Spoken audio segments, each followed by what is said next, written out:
Welcome back to the Bluechip Breakdown, Balls fans. I'm your host, Bull. It's time for our Day 7 news, notes, and thoughts video. Please make sure to like and subscribe to the channel, and definitely make sure that you are subscribed. We did this before in a video like a couple of weeks ago. We got like 150 subscribers from that. I think a lot of times on YouTube, we watch videos all the time, so we think that we are subscribed.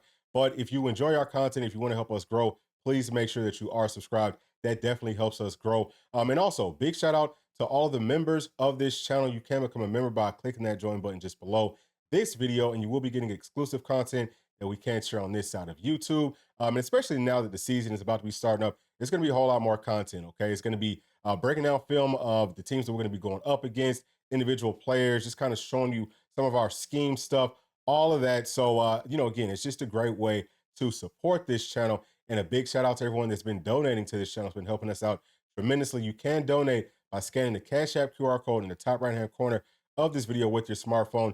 And if you're watching from your smartphone, then that link will be down in the description below, as well as all of our social medias. We would love for y'all to give us a follow there. That's a good way for you to get in contact with us. If you do want to contact us, you can shoot us a DM on social media, but we don't always see those. So really the best way would be through our email, and that is bullsbluechips@gmail.com. So we hope that everyone will be reaching out to us right there. Let's go ahead and jump into the video. All right, starting off with the injury report. I want to let everybody know that the players that say limited are not injured necessarily, okay? There is a difference in football from being limited, where you're getting, a limited amount of reps, and you might just be dealing with some pain, versus being injured when you can't play, okay? So let's keep that in mind. All the players that have a yellow limited sign or, writing next to their name, they are not injured, probably outside of Jordan Burns. I think that he could be injured just because he hasn't done any practicing at all, to my knowledge. So let's just keep that in mind. So outside of Jordan Burns, we have Cam Seldon, Mike Matthews, Dylan Sampson, Chris Brazzell, Braylon Staley, Caleb Webb, and Dante Thornton. I took John Campbell off of this list because he's on a true pitch count. I mean, he's been playing in college for like 7 years. Like, this is his 7th season. So I think that they're just trying to limit the amount of reps that he's getting so that he can stay healthy throughout the entire season. As far as Andre Carrick, I think it's something similar to that because he's played a whole lot of football, but in my opinion, he could really use those reps.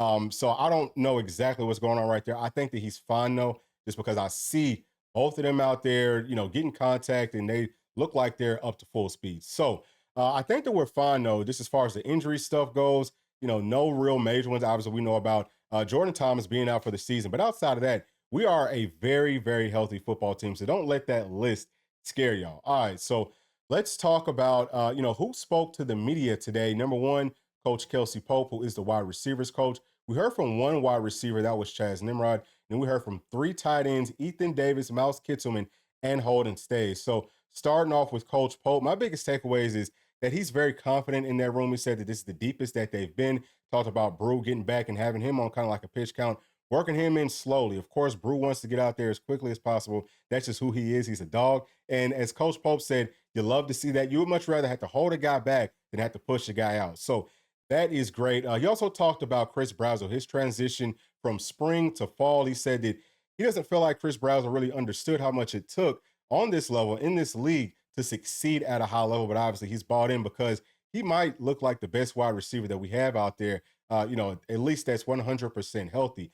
Also, he talked about Dante Thornton's transition from last season to this season. And, it sounded like Dante Thornton was dealing with some nerves and things like that on Saturdays. And we talked about that almost all the time. You could tell he was just playing a little bit too tight.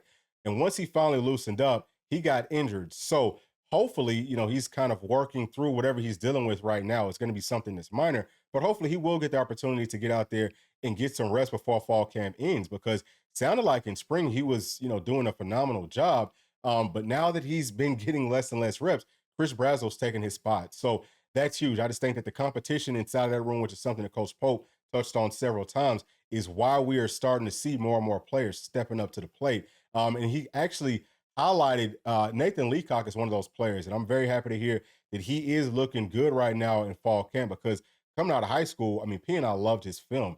He's a guy that's, 6'3", 6'4", 215 or 20 pounds, and he runs like a deer. You know what I mean?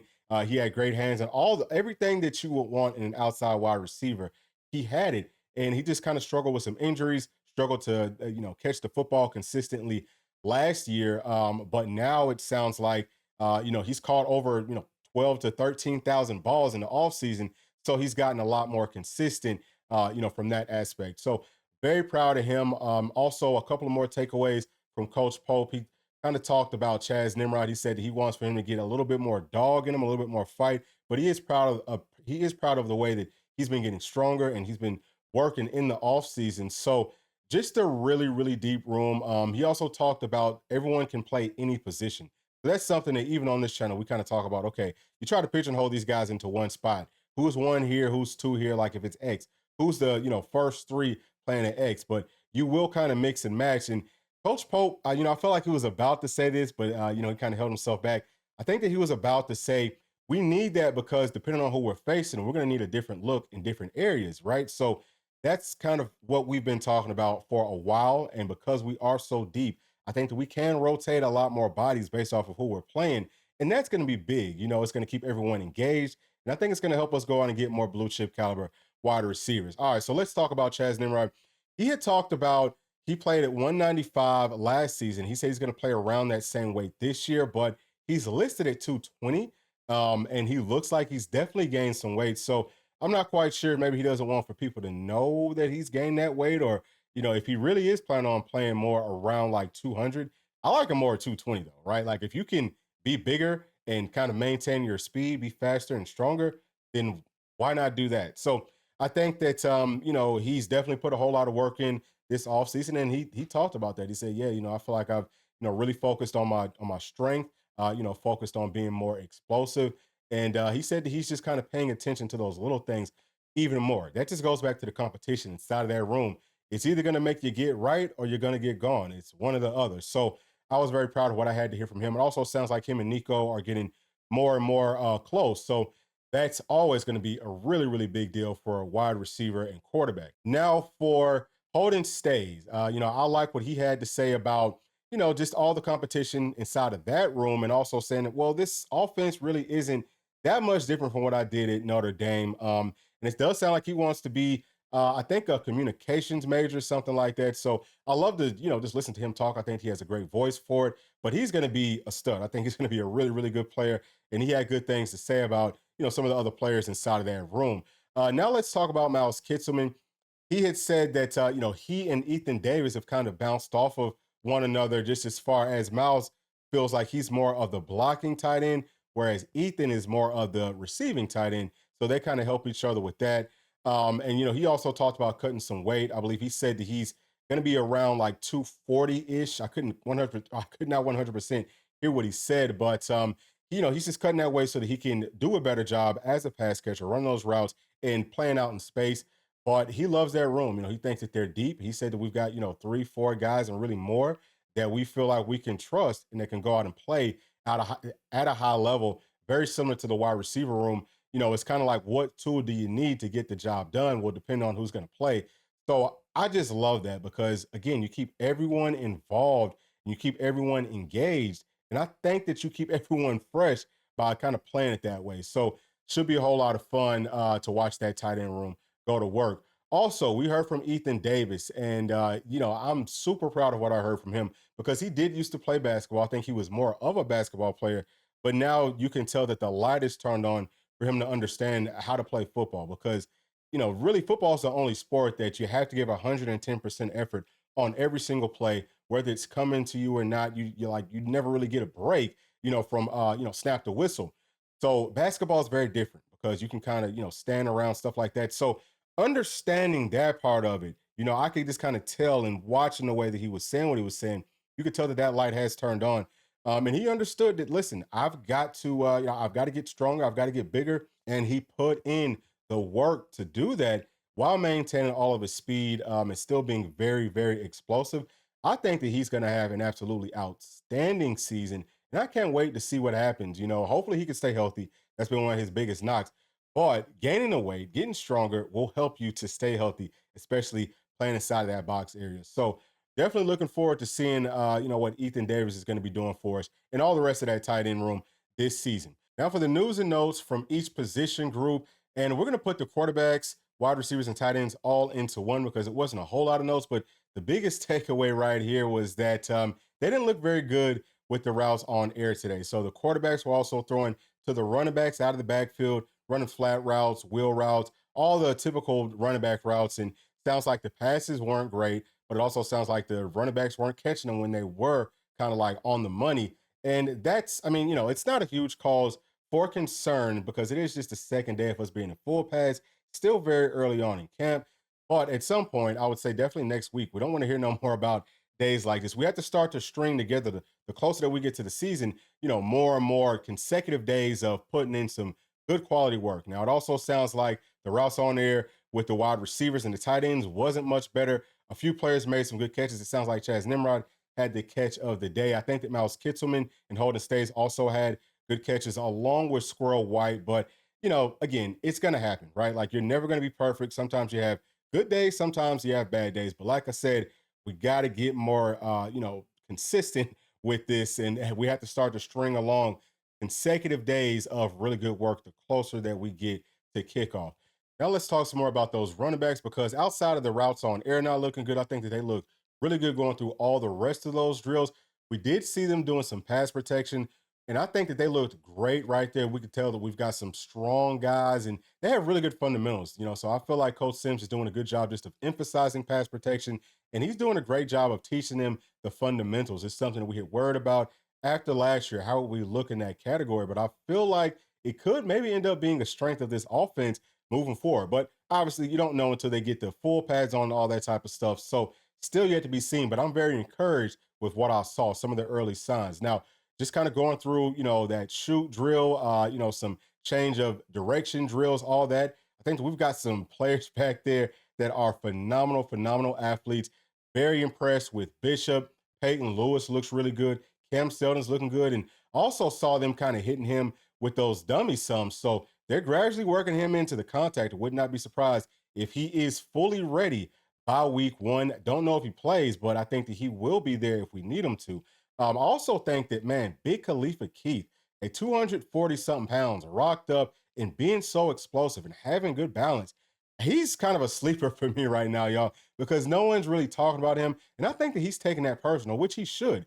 I feel like he could have a really good opportunity to maybe be one of the surprises, not just inside that room, but maybe on this entire team. Now, saying a whole lot just from watching those drills, but I'm very much looking forward to hearing what comes out of this scrimmage tomorrow night.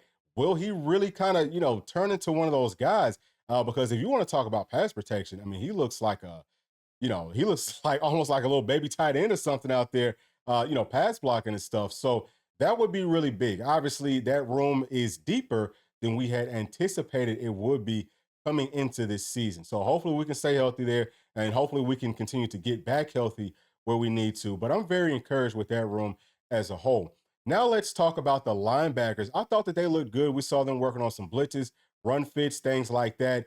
Very explosive. Now, I want for y'all to notice the difference between Arion Carter's speed and explosion compared to everybody else. It's almost like night and day. And none of those players are, like non-athletes. All those guys can move. I also felt like Edwin Spillman. There's another player that looks like they might be on par just as far as that twitchiness and burst to an Arion Carter. It's definitely Edwin Spillman. He's a guy that I am expecting to play this season. So that's another one. We got to watch out and see what happens in the scrimmages, not just tomorrow, but all the way through fall camp.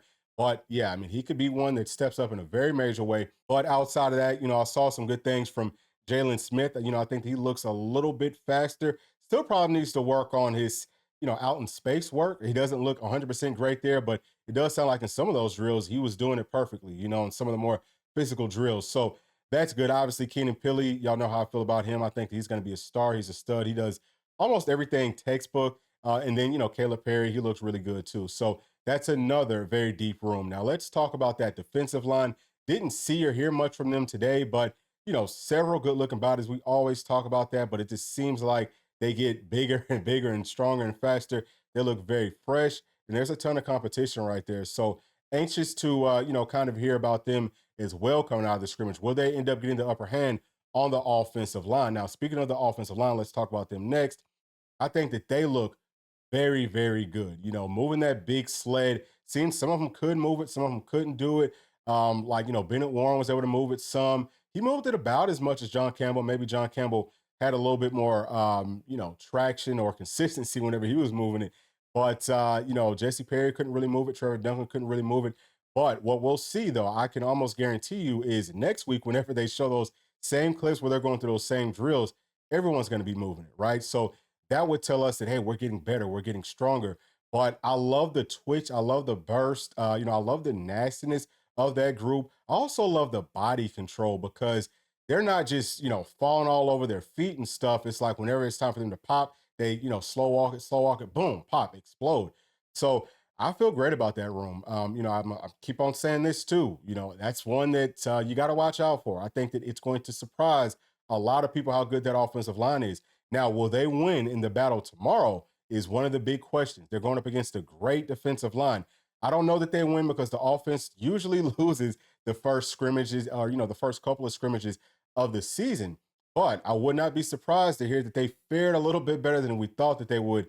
But at the same time, I did see like this little clip of Omar Norman Lott kind of pushing Sprags back. And, Sprags was able to kind of anchor back down and hold his own. But I mean, that defensive line is just unbelievably good. So let's move on to the secondary. I think that the secondary looked good. They were just kind of working on some goal line stuff, just like a walkthrough, working on the pass offs, all of that. And I think that we looked, pretty good from what I could tell. One of the biggest points of emphasis from Coach Martinez was for them to talk to each other. You got to do that. Now, the thing about it is, whenever you're out on the field in a big time, game situation, you really can't hear, like, you probably won't be able to hear too much, but you have to, I think, overemphasize that and you have to yell and scream, find some little things. But if they can work maybe off to the side with one another and say, hey, look, whenever we get this look, this is what I'm thinking. And then they can kind of all get on the same page and then get some consistency from that standpoint. That's what you want. It's just all about being on the same page based off of what you're going to be seeing. So we got some vets back there, not a whole lot, but we do have some that I feel like could help us out with that. But that is something that we're missing inside of that room, is a little bit more of that, veteran player led coach on the field type of a deal. But hopefully, Jordan Thomas can come back out at some point, once he feels up to it and kind of help coach us up. I think that once that happens, guys like Boo Carter will take a huge step forward. And clearly, we're going to be watching him very, very closely. What's going to happen with that star position and what does that do to the safety room? I think that a lot of those bodies are going to be interchangeable, but maybe you might want to put your better athlete at the star position, all depending on who we're playing up against, the down, the distance, all of that, because a star can be more of a corner, or it could be more of like a, safety, or it could be more of like a linebacker. I think that versus kind of like those run heavy teams, you put a guy like Will Brooks down there because he's going to be playing more of a linebacker role, which I think is going to be good for him. Now, whenever it comes to, if you're having to really guard somebody, if they're spreading you out, you probably wouldn't want Will Brooks playing there. You would probably want him, playing somewhere else. But that's going to be the interesting thing is, are we willing to throw more players out there based off of the situations with our secondary, like we heard from, with Coach Pope kind of, are we willing to do that? I feel like if we can, and if we do that, then we are going to end up being a very, very dynamic team. And I think that we're going to be a very special defense as a unit. But that is going to be it for this video, y'all. Thank you so much for sticking all the way to the end. And let me know your thoughts down in the comment section. As always, please make sure to like, subscribe, hit that notification bell, share with your friends, family, and other volunteer fans. We'll see y'all on the next one. Thanks. Peace.